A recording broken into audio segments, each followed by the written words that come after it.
ರೂಮಿಗೆ ಬಂದು ಫೈಲ್ ತೆಗೆದುಕೊಂಡು ಕೆಳಗೆ ಬಂದವನ ಕಣ್ಣುಗಳು ಅಡುಗೆ ಮನೆ ಕಡೆಗೆ ಹೋಗಲು, ಆರೋಹಿ ಅವನು ಹೋಗುವವರೆಗೆ ಅವನ ಕಣ್ಣಿಗೆ ಕಾಣಿಸಿಕೊಳ್ಳಬಾರದು ಎಂದು ಇಲ್ಲದಿರುವ ಕೆಲಸವನ್ನು ಹುಡುಕಿ ಹುಡುಕಿ ಮಾಡುತ್ತಿದ್ದಳು.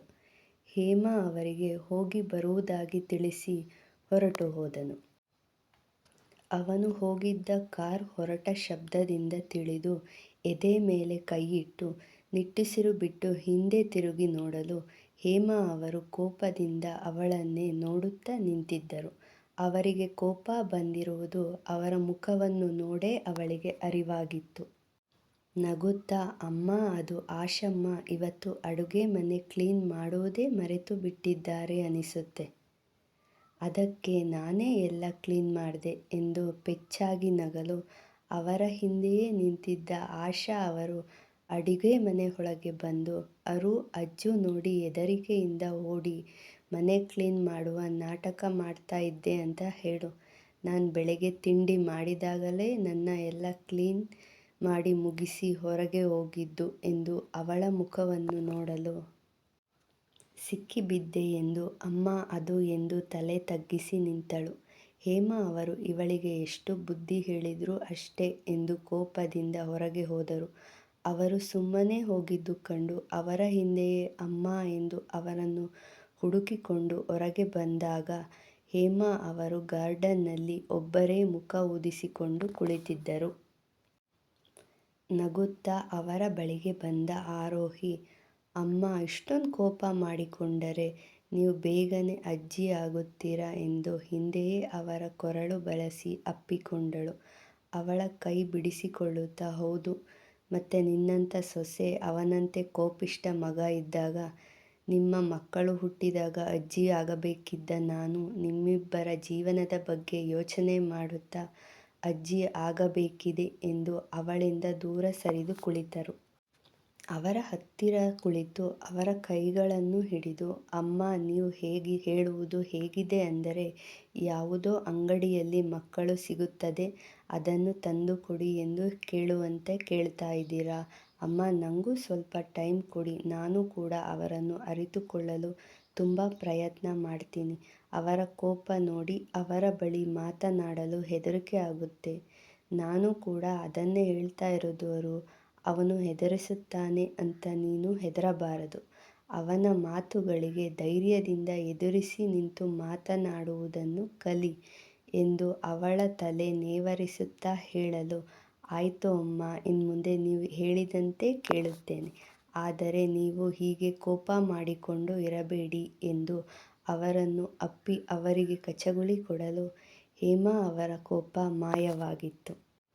ಮಧ್ಯಾಹ್ನದ ಅಡುಗೆಯನ್ನು ಆರೋಹಿಯೇ ಮಾಡಿ ಎಲ್ಲರೂ ಒಟ್ಟಿಗೆ ಕುಳಿತು ಊಟ ಮಾಡಿ, ಅರು, ಇವಾಗಾದರೂ ಹೋಗಿ ಸ್ವಲ್ಪ ಹೊತ್ತು ರೆಸ್ಟ್ ಮಾಡಲು ಎನ್ನಲು, ಸರಿ ಎಂದು ಆರೋಹಿ ರೂಮಿಗೆ ಬಂದಾಗ ಬೆಳಿಗ್ಗೆ ಯಾವುದೋ ಫೈಲ್ ಬಿಟ್ಟು ಹೋಗಿದ್ದ ಅರ್ಜುನ್ ರೂಮಿನ ಎಲ್ಲ ವಸ್ತುಗಳನ್ನು ಚೆಲ್ಲಾಪಿಲ್ಲಿ ಮಾಡಿ ಹೋಗಿದ್ದ.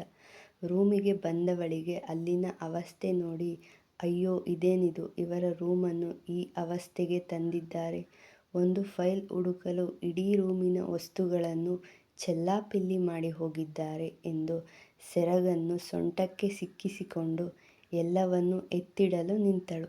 ರೂಮಿನಲ್ಲಿ ಹರಡಿದ್ದ ಎಲ್ಲ ವಸ್ತುಗಳನ್ನು ಎತ್ತಿಟ್ಟು, ಅಬ್ಬಾ, ಈಗ ಇದು ರೂಮ್ ಹಾಗೆ ಕಾಣಿಸ್ತಿದೆ ಎಂದು ನಿಟ್ಟುಸಿರು ಬಿಟ್ಟು ಹಾಗೆ ಬೆಡ್ ಮೇಲೆ ಬಿದ್ದಳು. ರೂಮ್ ಕ್ಲೀನ್ ಮಾಡಿ ಸ್ವಲ್ಪ ಹೊತ್ತು ನಿದ್ದೆ ಮುಗಿಸಿ ಫ್ರೆಶ್ ಆಗಿ ಕೆಳಗೆ ಬಂದಾಗ 6 ಗಂಟೆ ಆಗಿತ್ತು.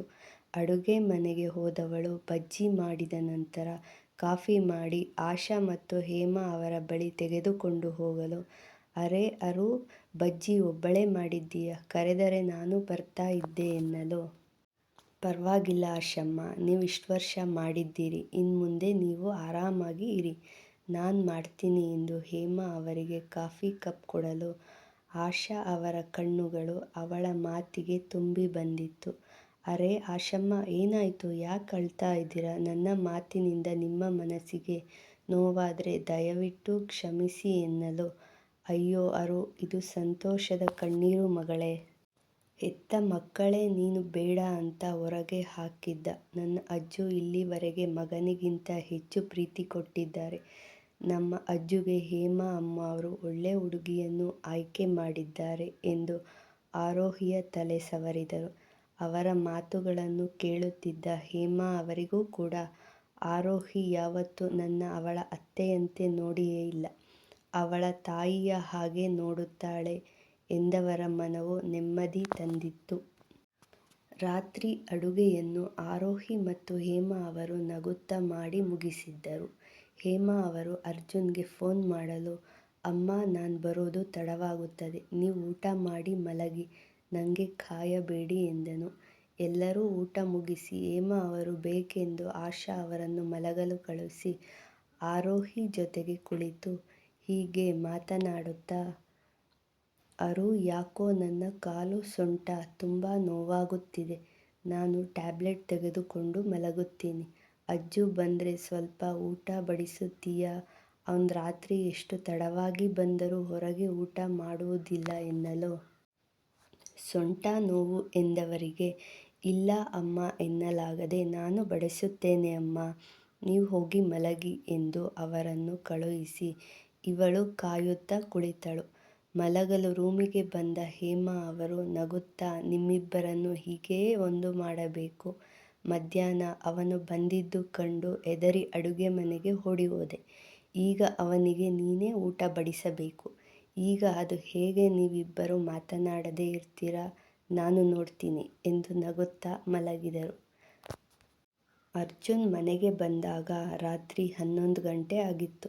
ನಿಧಾನವಾಗಿ ಸದ್ದಾಗದಂತೆ ಒಳಗೆ ಬಂದವನಿಗೆ ಡೈನಿಂಗ್ ಟೇಬಲ್ ಮೇಲೆ ತಲೆ ಇಟ್ಟು ನಿದ್ದೆ ಹೋಗಿದ್ದ ಆರೋಹಿ ಕಂಡು, ಇವಳೇನು ರೂಮಿನಲ್ಲಿ ಮಲಗೋದ್ ಬಿಟ್ಟು ಇಲ್ಲಿ ಮಲಗಿದ್ದಾಳೆ ಎಂದು ಹೇಮಾ ಅವರ ಕಡೆಗೆ ಕಣ್ಣಾಡಿಸಿದಾಗ ಆಶಾ ಮತ್ತು ಹೇಮಾ ಅವರು ಮಲಗಿರುವುದು ಅರಿವಾಗಿತ್ತು. ಓಹೋ, ಈ ಅಮ್ಮ ಇವಳಿಗೆ ನನಗೆ ಊಟ ಬಡಿಸಲು ಹೇಳಿರಬೇಕು, ಅದಕ್ಕೆ ಕಾಯುತ್ತಾ ಇಲ್ಲೇ ಮಲಗಿದ್ದಾಳೆ ಎಂದು ತುಂಬ ಹಸಿವಾಗಿದ್ದ ಕಾರಣ ಊಟ ಮಾಡಿ ಮೊದಲು ಮಲಗಿದರೆ ಸಾಕಪ್ಪ ಎನ್ನುವಂತಾಗಿತ್ತು. ಡೈನಿಂಗ್ ಟೇಬಲ್ ಬಳಿ ಬಂದು ಇವಳನ್ನು ಹೇಗೆ ಎಳೆಯುವುದು ಎಂದು ಯೋಚಿಸುತ್ತಾ ಟೇಬಲ್ ಮೇಲೆ ಇದ್ದ ಲೋಟವನ್ನು ಕೆಳಗೆ ಬೀಳಿಸಿದನು. ಏನೋ ಸದ್ದಾಗಿ ಕಣ್ಣು ತೆರೆದವಳಿಗೆ ಕಂಡಿದ್ದು ತನ್ನ ಮುಂದೆ ಕುಳಿತಿದ್ದ ಅರ್ಜುನ್. ತಕ್ಷಣವೇ ಎದ್ದು ನಿಂತು ರೂಮಿಗೆ ಓಡಿಬಿಡಬೇಕು ಎಂದುಕೊಂಡವಳಿಗೆ ಹೇಮಾ ಅವರು ಹೇಳಿದ ಮಾತುಗಳು ನೆನಪಾದವು. ತಕ್ಷಣವೇ ಎಚ್ಚೆತ್ತುಕೊಂಡ ಆರೋಹಿ ಹಣೆಯಲ್ಲಿ ಮೂಡಿದ ಬೆವರನ್ನು ಸೆರಗಿನಿಂದ ಒರೆಸುತ್ತಾ ಅಡುಗೆ ಮನೆಗೆ ಹೋದವಳು ಅಡುಗೆಯನ್ನು ಬಿಸಿ ಮಾಡಲು ಇಟ್ಟಳು. ಬಿಸಿ ಮಾಡಿ ಎಲ್ಲವನ್ನೂ ತೆಗೆದುಕೊಂಡು ಬಂದು ಡೈನಿಂಗ್ ಟೇಬಲ್ ಮೇಲೆ ಇಟ್ಟು ನಡುಗುವ ಕೈಗಳಿಂದ ಅವನಿಗೆ ಮುದ್ದೆ ಬಡಿಸಿ ಸಾಂಬಾರ್ ಹಾಕಲು ಹೋದವಳ ಕೈಗಳು ನಡುಗುವುದು ಗಮನಿಸಿದ ಅರ್ಜುನ್ ತಾನೇ ಸಾಂಬಾರ್ ಹಾಕಿಕೊಂಡು ಹಪ್ಪಳ ಸಂಡಿಗೆ ಕೂಡ ಬಡಿಸಿಕೊಂಡು ತಿನ್ನಲು ಕುಳಿತನು.